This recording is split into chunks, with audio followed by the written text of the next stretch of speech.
Media survey হবে। বাংলাদেশে একটা ন্যাশনাল মিডিয়া সার্ভে হচ্ছে।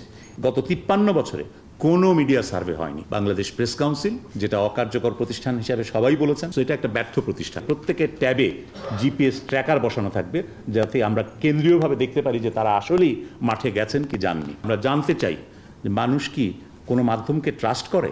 আমরা দেখব যে এই সংবাদ মাধ্যমকে, সংবাদপত্রের স্বাধীনতার পথে বাধা সৃষ্টি করে এমন আইন কি কি আছে। আমাদের একটা তালিকায় আমরা পেয়েছি 32টা আইন আছে।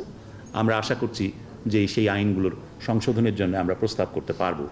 অনেক আইনই বাতিল করে দেওয়া সম্ভব, আবার অনেক আইন সংশোধন করে রাখতে হবে, হালনাগাদ করার প্রয়োজন।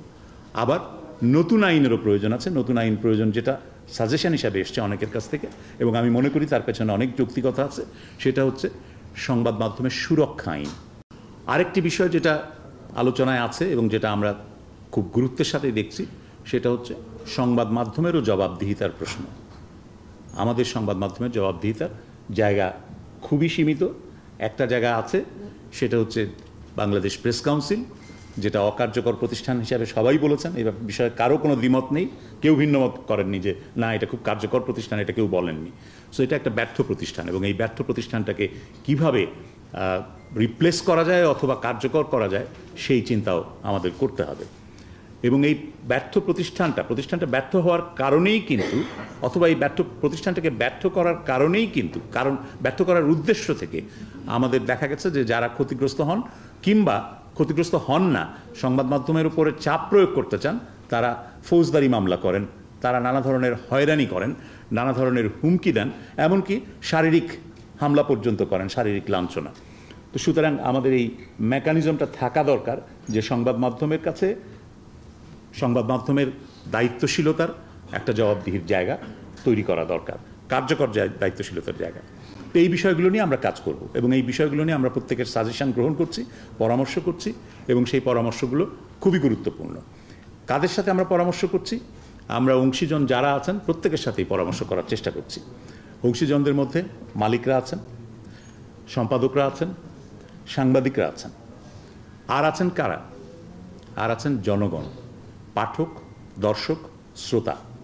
এই পাঠক, দর্শক, শ্রোতার মূল্যায়নটা হচ্ছে সবচাইতে গুরুত্বপূর্ণ। বাংলাদেশে একটা ন্যাশনাল মিডিয়া সার্ভে হচ্ছে। 48,000 মানুষের কাছে যাওয়ার লক্ষ্য নেওয়া হয়েছে।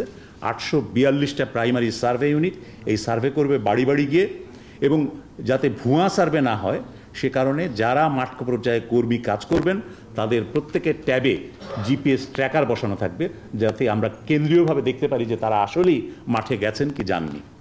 সুতরাং এটা একটা জেনুইন সার্ভে হবে। আমাদের সার্ভের উদ্দেশ্য কি? আমাদের সার্ভের উদ্দেশ্য হচ্ছে আমরা জানতে চাই যে মানুষ কি কোনো মাধ্যমকে ট্রাস্ট করে, বিশ্বাস করে, আস্থা আছে কোনো মাধ্যমের প্রতি। কোন মাধ্যমের প্রতি ট্রাস্ট আছে? এটা পত্রিকা, টেলিভিশন, রেডিও। এবং যদি আস্থা থাকে তাহলে আস্থা নেই কেন, সেই কারণটাও আমরা জানতে চাই। আর তারপর তারা কি ধরনের গণমাধ্যম চান, প্রত্যাশা করেন, সেটাও আমরা জানতে চাই। এই উদ্দেশ্য নিয়েই সারা দেশে এই মিডিয়া সার্ভে হবে। বাংলাদেশে সরকারিভাবে গত 53 বছরে কোনো মিডিয়া সার্ভে হয়নি। This will be the first media survey by the government. আমরা এটা করছে BBS, Bangladesh bureau of statistics. 2 বছর আগের একটা মিডিয়া সার্ভে আছে, সেটা হচ্ছে USAID করেছিল, একটি বিদেশি অর্থ সহায়তাকারী প্রতিষ্ঠান। কিন্তু তার চাইতেও বড় আকারের, কয়েক গুণ বড় আকারের জনগণকে সঙ্গে নিয়ে এটা সমীক্ষাটা হবে। BIDS-এর ওইটির সাইজ ছিল 4,500 মানুষের জরিপকারীর কাছে উত্তর তারা নিয়েছিল। আমরা তার চাইতে 10 গুণ বেশি মানুষের কাছে পৌঁছানোর চেষ্টা করছি। মিডিয়া মালিকানার প্রশ্নে এর আগে কাজ হয়েছে বাংলাদেশে, CGSC করেছেন, এটা জিল্লুর কিছুক্ষণ আগে শুরুতেই বলেছিলেন, উল্লেখ করেছিলেন। তো মিডিয়া মালিকানার বিষয়েও আমরা একটা চেষ্টা করছি এটার বিশ্লেষণ করার।